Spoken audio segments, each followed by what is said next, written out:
Hi, I'm James. And I'm Antony. And this is Words and Numbers. Brought to you by the fine people of CACI, the Center for American Culture and Ideas. Ant, what's new and exciting in your world this week? Well, hang on, because I got to find it. Here it is. Oh, I do too. I rebooted. I lost all my links. Yeah. You need time to find your links? I need time to remember what they even were. We could deal with my screw up later. What brought this on is an email from one of our listeners, Joel Fox, in Ontario, Canada. Joel raises a question that a couple of other people raised after our interview with Judd Bristow, when we were talking about realtors and the seller's commission, the buyer's commission, this sort of thing. Speaking of people we just meet along the way. That's right. We just ran into Judd along the way, didn't we? But here's the thing. What I'm about to say applies to taxes as well as all other things. I'll call them generically transaction costs. So it doesn't matter whether the transaction cost comes from the government in the form of a tax or from market participants, as in the case of real estate where there's a buyer commission, a seller commission, whatever it is. It's any cost that is slapped onto the transaction that somebody's got to pay. Now, the law, or in the free market case, contracts, can say that it's specifying who pays the transaction costs. So the government could say, well, the buyer has to pay this tax, or the realtors can say contractually the seller has to pay this fee, or whatever it is. In fact, you can only specify from whom the transaction cost is collected. The buyer and seller will adjust the purchase price so that they end up sharing this transaction cost. And the way to see it is to compare a transaction with and without the transaction cost. So for example, suppose you're selling a car to me. The minimum you're willing to accept is $10,000. Anything less than $10,000, you're going to say, forget it, I'm keeping the car. The maximum I'm willing to pay is $15,000. Anything above that, I'm going to walk away and say it's not worth it. So we negotiate, we end up somewhere in the middle. Let's suppose we end up at $13,000. That's $3,000 more than the minimum you were willing to accept, and is $2,000 less than the maximum I was willing to pay. So we both walk away happy with the transaction. Now, same scenario, but this time there's a $3,000 transaction cost. Maybe it's a tax, maybe it's a fee that a dealership imposes, doesn't matter where it comes from. Let's suppose that if it's a tax, the law says, I, the buyer, must pay it. And if it's a sales fee, the contract stipulates that I, the buyer, have to pay it. That brings the cost of the car to me up to $16,000. So we agreed a price of $13,000. Now I've got the $3,000 transaction cost. $16,000 is more than I'm willing to pay. So I walk away. But before I'm out the door, you say, hang on, I'll drop the price of the car from $13,000 to $11,000. So what that means is I'm paying $14,000, the $11,000 price you're now offering me, plus the $3,000 transaction cost. That's less than I was willing to pay, the maximum being $15,000. So I say, fine, I'll take it. And you're receiving $11,000. That's $1,000 more than you were willing to take. So you say, yeah, fine, I'll do this transaction. So we both walk away happy, although not as happy as we had been before. But look at what just happened. The law or contract says that I had to pay the $3,000. In fact, I only paid $1,000. You paid the other $2,000. And we see that by comparing the price of the transaction with the transaction cost to the price of the transaction without the transaction cost. With the transaction cost, you received $11,000. Without the transaction cost, you received $13,000. You paid $2,000 of the $3,000 transaction cost. I paid the other $1,000. With an example like this, you can see that it is impossible for the law or for any contract to force one or the other party to pay the transaction cost. Whenever the cost is imposed, the buyer and the seller will renegotiate the price that will cause them to share that transaction cost. Now, how it gets shared depends on all kinds of things, like how badly do I need the car? How badly do you need to unload it? How many other cars are similar quality available? All these sorts of things. But the fact is that as we negotiate, we will end up sharing that transaction cost. And I will remind all of our listeners that we deal with this every day. If you receive a paycheck, under law, your employer pays half of your payroll taxes. That's about whatever it is, 7% roughly. Under the law, you pay half. That's another 7%. But the fact is that that tax is shared. The law says half is collected from the employer, half is collected from the worker. In fact, research seems to indicate that almost all of that tax is actually paid by the worker. In other words, if that tax didn't exist, the employer would be paying you 7% more than what he's currently paying you. Let's be clear, that runs exactly counter to the assertion that the buyer always pays, because in this case, the buyer is the buyer of the labor or the employer. Yeah, that's right. Yeah, it has nothing to do with buyer or seller. It has to do with other sorts of market forces. I do have to say, I'm going to take a step back from that and say that I understand when people say that the buyer always pays. I get the assertion. I think your example here is the perfect example. It's a little polluted because it's legally required, right? It's not exactly a voluntary thing.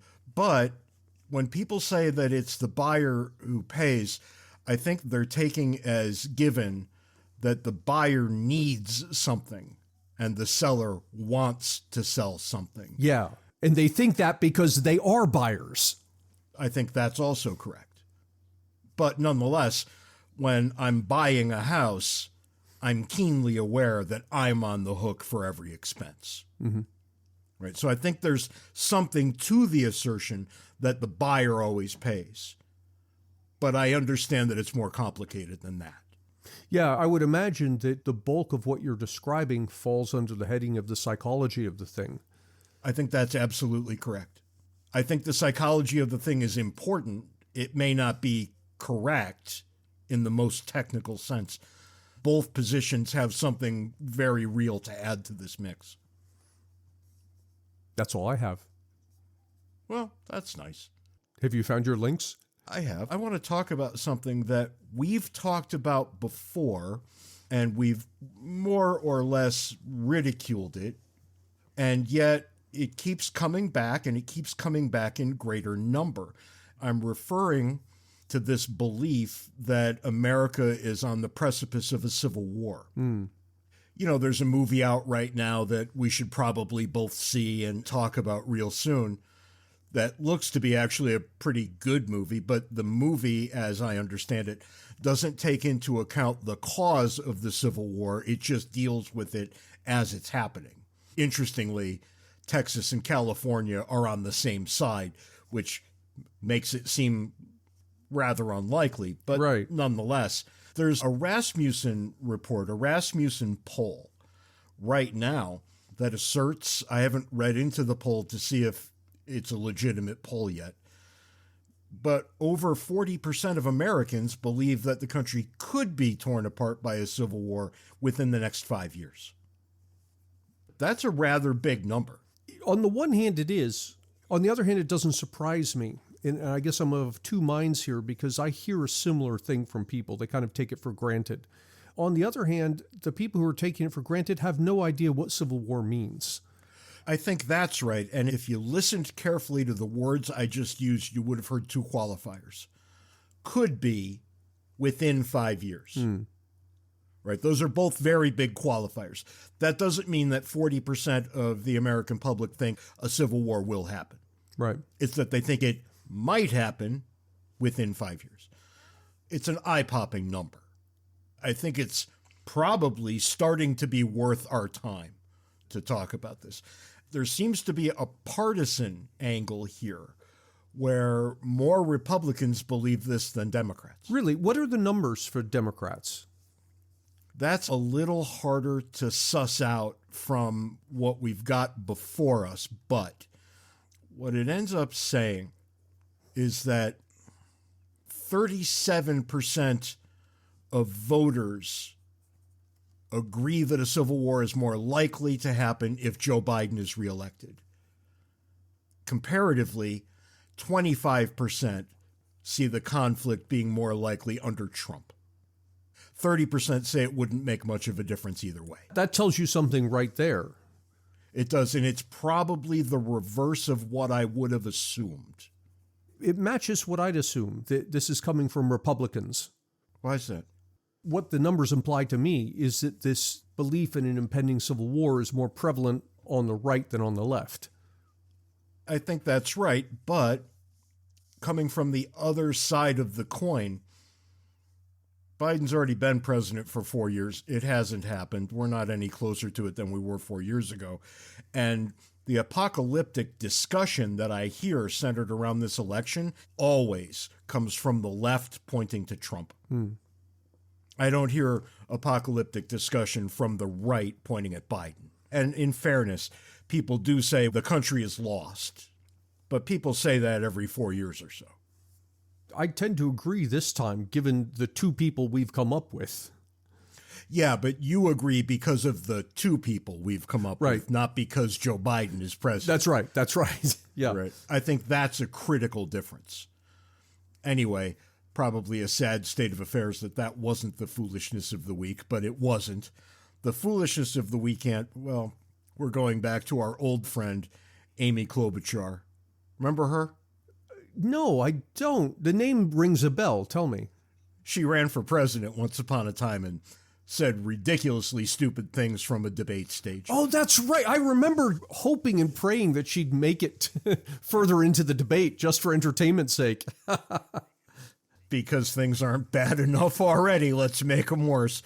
Well, she didn't get her fill of saying stupid things back when she was running for president. She's still a senator.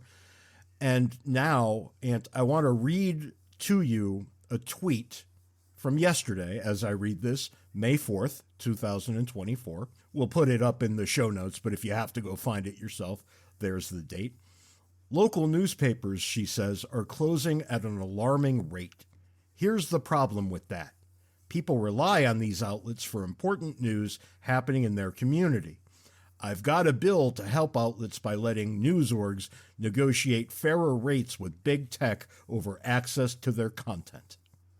All right, so first off, no, people don't rely on those newspapers. You know how I know? Because they aren't buying them.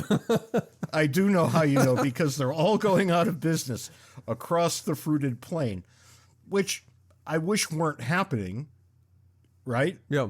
But it is. So there you go. Now she wants to step in with the ham fist of the government to somehow step on the neck of quote unquote big tech to benefit local newspapers. Yeah. What could possibly go wrong? It fascinates me when people who don't agree with a certain outcome will look at markets in this example and say, well, something's going on, that they're making the wrong decision here, and I'm going to fix this. And they'll call it market failure. Yes, right. Because market failure is anything markets produce that I don't like. Yeah, it's very much like it was going around Facebook last week or the week before, this comparison of the women's NBA top earner to the men's NBA top earner.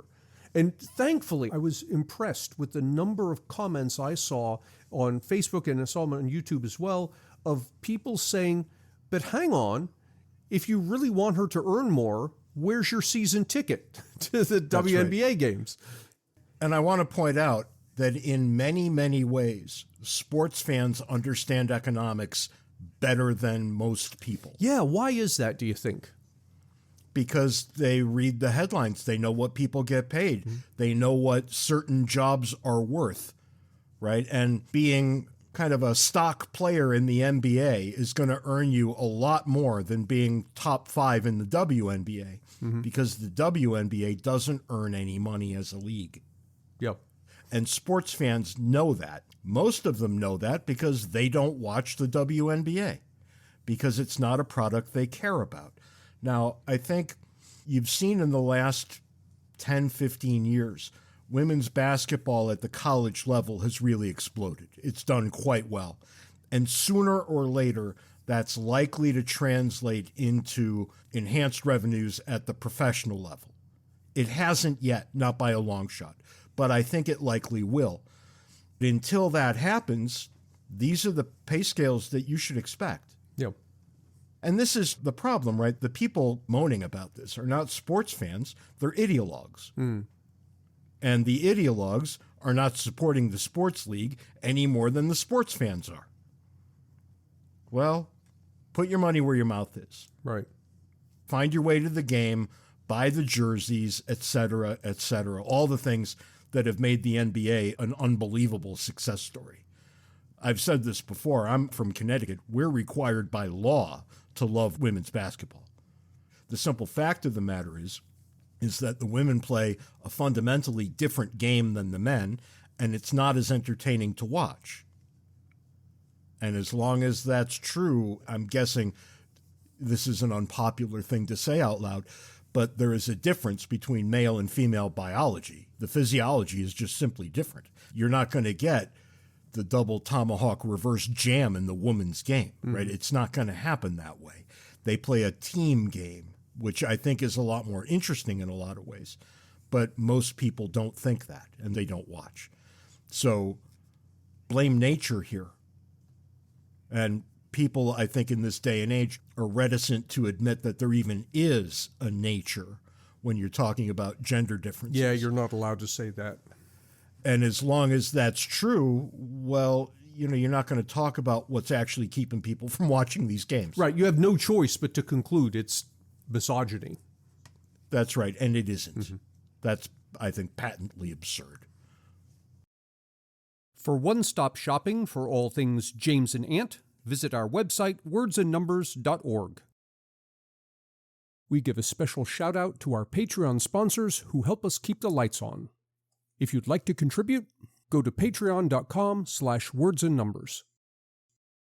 In what could have been either a quick hit or the foolishness of the weekend, we're going to talk about something that a friend of ours, Jessica Sims Bowen, brought up on Words and Numbers Backstage, something that I was unaware of the degree to which what we're about to talk about is absolutely true.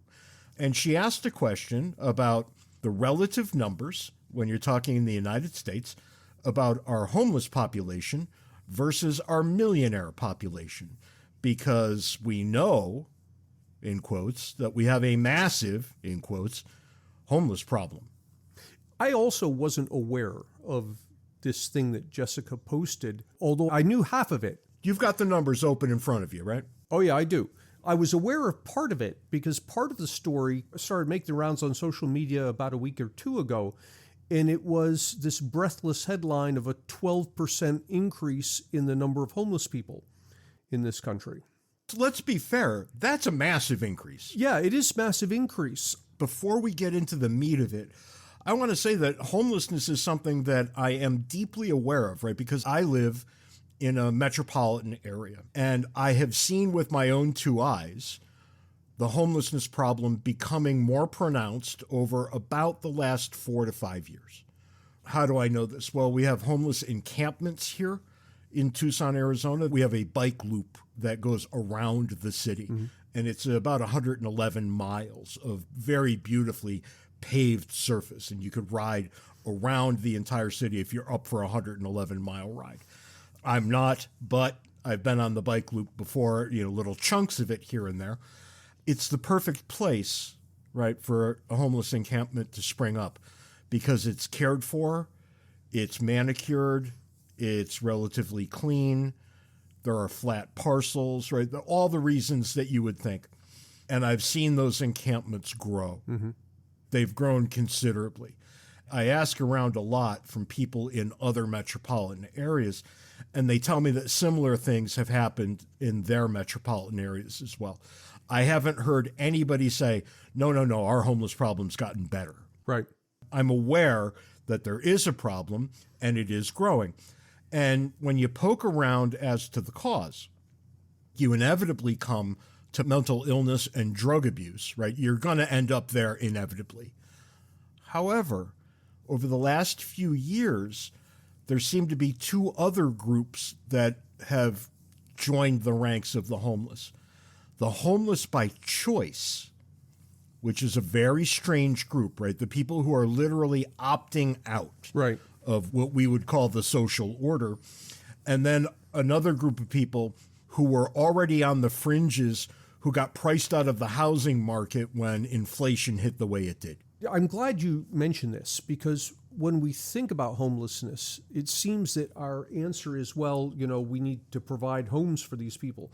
But the first group you mentioned, we could provide all the homes we want. They're not going to take it because they've chosen to be homeless. And then there's another group who, because of psychological problems, just can't manage. And that is a problem, but it's not an economic problem. It's a psychological or a medical problem. It is a social problem. It is a social problem, but the answer is not to bring to bear an economic tool. It's to bring to bear some medical tool. And what we bring is economic tools. A medical tool, a political tool, right? There are a number of different ways to address it, and you're probably going to have some sort of holistic response to this. But this business about, let's build more housing for the homeless, that's only going to address a fraction of the homeless, no matter how many houses you build. But let's be clear, every time a geographical area, a political unit says, we're not going to allow you to build inexpensive housing, well, congratulations, you've just added to this problem. Right. I want to be fair on every side of this. And the NIMBY people, the people who say, we must have inexpensive housing, but not here. Well, you're part of the problem too. I don't know what the correct answer, probably /answers are for this problem. If the answers to this problem were clear, we wouldn't have the problem at all. I think that's right, James. But to come up with clear answers, I think you first need to have a clear perception of what the problem is. Exactly so. And here's where it gets weird. How many homeless people are there in the United States, and according to whom? Right. Now, understand that this is a difficult number to come up with for obvious reasons. But this number, I believe, comes from Pew, or at least the number that I have, and it agrees ballpark with other numbers I've seen.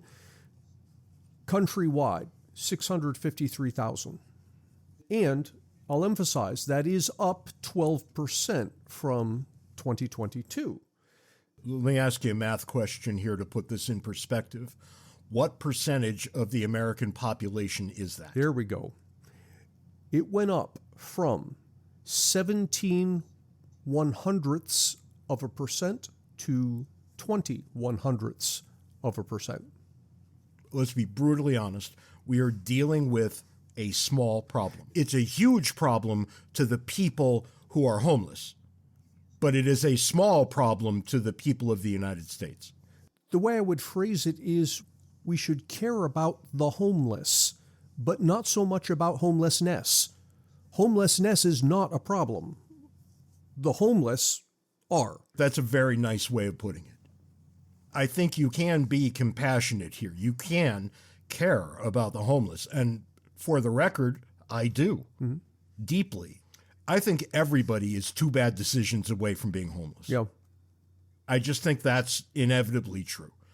And if that's true, you should probably look at the camp as you drive by it and think to yourself, under other circumstances, that could be me. Right. And that should matter to some degree. Empathy is an important thing, and you should have some. Absolutely that. But on the other side, this isn't some mass outbreak that's spreading across the nation of homelessness. It's very, very small compared to the population. Even though it has gotten significantly worse, Right. it's still not a big problem. Right. And won't be at current rates for centuries. But what Jessica posted, the part that I had not seen before, and Jessica says in her post she didn't believe it. She had to look up the numbers. And I didn't believe it either. I had to look up the numbers. I also didn't believe it, and I had to look up the numbers. And actually, what I found is I think her numbers understate the case. But in her post, she says we have in the United States 30 times the number of millionaires that we have of homeless people. I think that does actually understate the case. Not terribly, but significantly enough. By the numbers I'm seeing, it's anywhere from 50 to 100 times the number of millionaires. What's the number of millionaires that you're arriving at? The number of millionaires, and see, this is where it gets a little bit dicey because you're counting the homeless as individuals, the millionaires as households. So I have, as of 2020, this is the last date we have data available for, 126 million. So, hang on. No, that's not right. I'm looking at the denominator. Yeah, that's all of us. Yeah, here we are. Over 1 million households are millionaires. well, that would comport, didn't I find 22.5 million individual millionaires? And I've said it wrong again because I've got a spreadsheet in front of me here, and I was looking at the growth rate. Here's the correct number, 11.6. So almost 12 million households, 12 million. Households. And that would make sense given the 22.5 million individual millionaires, which is the number I found. Right, yeah. So if you figure 2 millionaires per household, you're now at like well over 50. You're approaching 100 times the number of millionaires as we have homeless people. And that would comport pretty well with what we covered a couple of weeks back about the shrinking middle class, right? Right. We're ending up with a shrinking middle class. Look at all the millionaires that the middle class is now producing. Now, as I was looking at this number of millionaires, a thought occurred to me, yeah, but with inflation, we've kind of dumbed down what it means to be a millionaire. A million isn't what it used to be. It isn't what it used to be. Let's also be clear, right? A million really isn't what it used to be because it also takes into account the money you've got tied up in a house. Mm-hmm. It also takes into account what's in your retirement accounts. I mean, look, this is money, but it's not like you got $1 million in the bank. Right. It's wealth. It's not cash. Right. That's right. So there are a lot of millionaires who you know. People listening know more millionaires than they think they do. They do. And while you're on that, James, let me share another statistic. And this is net worth of families in the U.S. And what I'm about to give you is so it's net worth. It's assets minus liabilities. So if you've got a $300,000 house, but $200,000 left on the mortgage, that's $100,000 net worth, right? And I'm going to give you the median. So the guy in the middle, median net worth of U.S. households as of 2022, just shy of $200,000. Not bad. And that flies in the face, of course, of that breathless statistic that we hear every 6 months or so, that the average American has, $87 in his bank account. Right. And this has been going up pretty steadily. We had a setback in the housing crisis of 2008, but it's been going up steadily for decades. Well, look, we've had a hell of a run-up in housing values these last 5 years. And it's adjusted for inflation. Just for those of you out there who are about to send in the hate mail, everything is always adjusted for inflation unless we say it's not. Well, I'm about to say something that isn't. I want to go back to the 12 million millionaire households. I wanted to know, adjusted for inflation, how many millionaire households have we had over time? And I could not find that number. You could come close to it on your own, right? I couldn't even do that because there were other numbers that I needed that I didn't have. But here's what I did find, that if you track, not adjusted for inflation, track the number of millionaires in the U.S., and I have data from 2009 up to 2020, that number of millionaires has been growing about a steady 5% per year. Every year we get 5% more. Well, that's higher than inflation. It is almost 3 times what inflation averaged over that period. So that tells you right there, adjusted for inflation, we've got more millionaires than we had in the past. All right, so what we're looking at here is a comparison between the homeless and the number of millionaires. So can you express homelessness as a percentage of millionaires? The answer is yes. However, the number is going to be so massively small. That's why I asked. Hang on here because I've got to tack on a bunch of zeros. And the number is... it's not as small as what I would have thought. 5%. It's pretty small. By the numbers, if you are starting life, we're going to paint with a very broad brush, and I'm going to abuse probabilities and outcomes a little bit. But if you're starting life right now, what this means, generally speaking, is that you're 95% more likely to be a millionaire than homeless. Yeah, I'm not sure if the math works that way, but I get your point. It's close enough. And we come back to this problem of the way we're measuring millionaires is by household, and the way we're measuring homeless is by person. So the actual number is probably more closer to 2%. So for every 2 homeless people, you have 100 millionaires. And people are going to say, rightfully so, I don't know that I would want to play those odds. Mm-hmm. But you're not playing those odds because we've only taken into account 2 outcomes. Right. And there are many, many other outcomes between homeless and millionaire. Oh, right. The probability of being homeless, just straight up, you're at 0.2% on a bad day. Yeah, if that. And, it remains to be seen whether we've got a permanent uptick or if we've got an aberration. And you and I say this all the time, and it bears repeating here. Social science predicts the present and the past. It doesn't predict the future. Right. Right. So we're going to have to wait to find out what happens. And it's telling even that Ant had to go to data from 2020 to start drawing conclusions because data just doesn't get collected and packaged fast enough for us to say this is what's happening right now. Typically, it's because the census data hasn't come in, but there are a raft of other reasons. But we can point to things that we know are contributing, and we can argue to what extent they're contributing.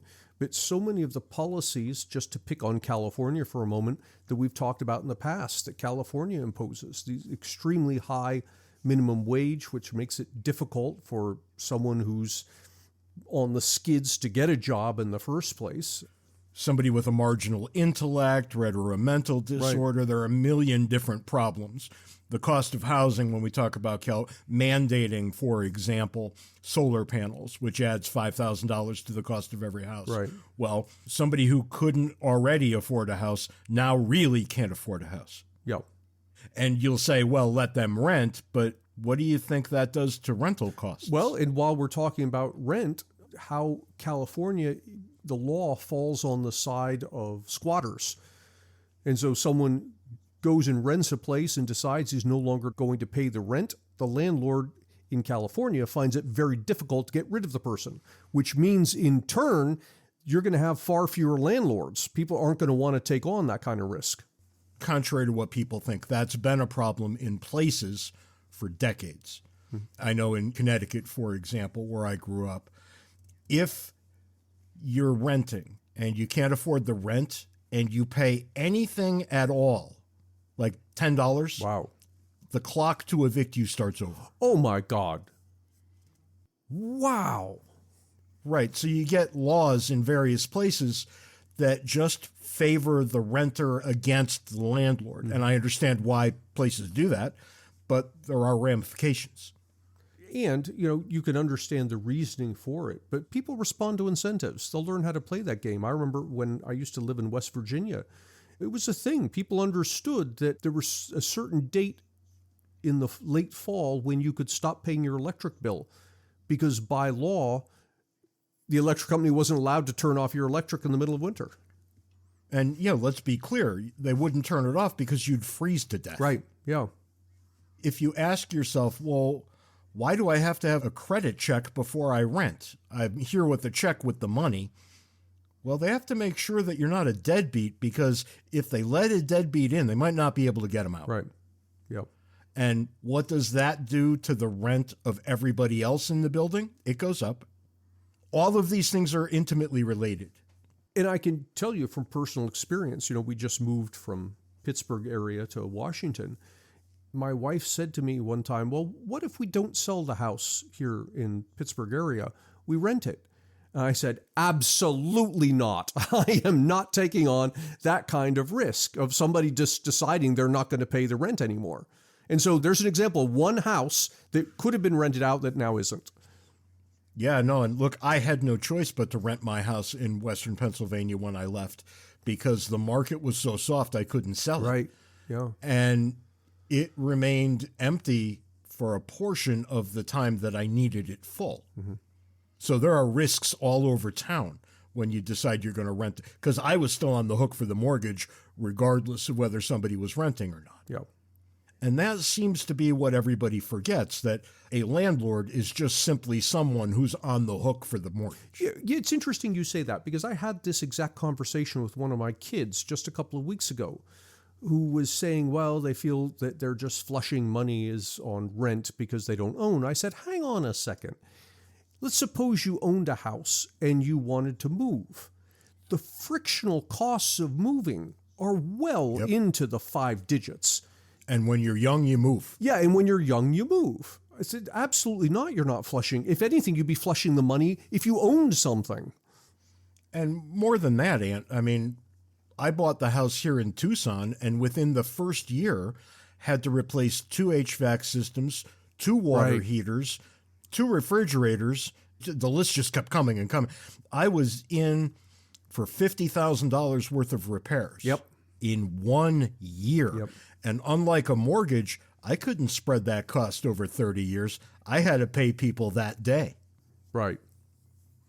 Good Lord. I was taking 2nd, 3rd, and 4th jobs all over the place just to try to pay the handymen who were in my house. Yeah, you laugh. You know I'm right. Yeah, no, it's absolutely right. It's painful when you own and things start going wrong. And that's a luxury that you pay a landlord to suffer. Yep. There's all kinds of things going on behind the scenes there. And the way that we just assume that landlords are somehow evil, greedy bastards has never really sat right with me. Now, sometimes they are, and you know that because sometimes you don't have water and they don't get it fixed very quickly. Right. But, you know, if everybody's doing their part, I know why I'm paying rent as opposed to a mortgage. Before we leave this general topic of millionaires, I want to quote some numbers I found, and I saved them for last, and I'm going to quote them gently because of the source. You would probably know more about this source than I. This comes from original research by Ramsey Solutions. That's of Dave Ramsey. Yeah. Yeah, and I went so far as to deliberately look for negative reviews on Ramsey. Lots of people saying things about his financial advice is simplistic and blah, blah, blah. But nobody that I saw said outright he lies about things. And this does not come from one of his podcasts or TV things. When it comes to the data he presents, I would throw him in the trust but verify category. Right. That's about where I came down. This is a piece of original research that his team did, and they actually published a report on it. We'll put it in the show notes, where they surveyed 10,000 millionaires, asking various questions. And here's the piece that I found interesting. And again, I would encourage people who listen to this to trust but verify. This first part's not his. He's quoting some other person who I don't know. He says here, 74% of millennials believe that millionaires inherited their money. So too, 52% of boomers. That kind of fits with what I've heard when people complain about millionaires. Well, they inherit. That seems right. So now this is from Ramsey's research. Only 21% of millionaires received any inheritance at all. I would be really interested to see how many millionaires inherited millions and how many millionaires who inherited millions lost millions. Now, that's interesting. Now, his report does go into that, and I stopped reading before I got there. I just noted it was there. But here's the thing. 21% of millionaires received any inheritance at all. 16% inherited more than $100,000. Only 3% inherited $1 million or more. That seems right. Yeah, so if you want to throw in, say, well, $750,000 is basically $1 million, you're somewhere, what? Less than 10% of millionaires inherited their millions. That seems right. It does to me as well when you realize that the way to make money is to make other people happy. Give other people things they want more than they want the money in their pockets. Right. If you pay attention to other people, you'll probably be relatively successful. If you pay attention only to you and what you want, you probably won't be. Yeah, that's probably true for all sorts of things in life. Making money is just one of them. I think that's exactly right. I do want to get back to the homelessness thing. We've got a relatively large, but not nearly as large as people think, group of people who end up where they end up for a variety of very different reasons. So it's hard to speak of them as a singular group, right? I think you've got the mentally ill homeless and the down on their luck homeless and the voluntarily homeless, et cetera, et cetera. Right now, it's strange. I don't know if you've ever looked into this, but you can go on YouTube and find homeless YouTubers.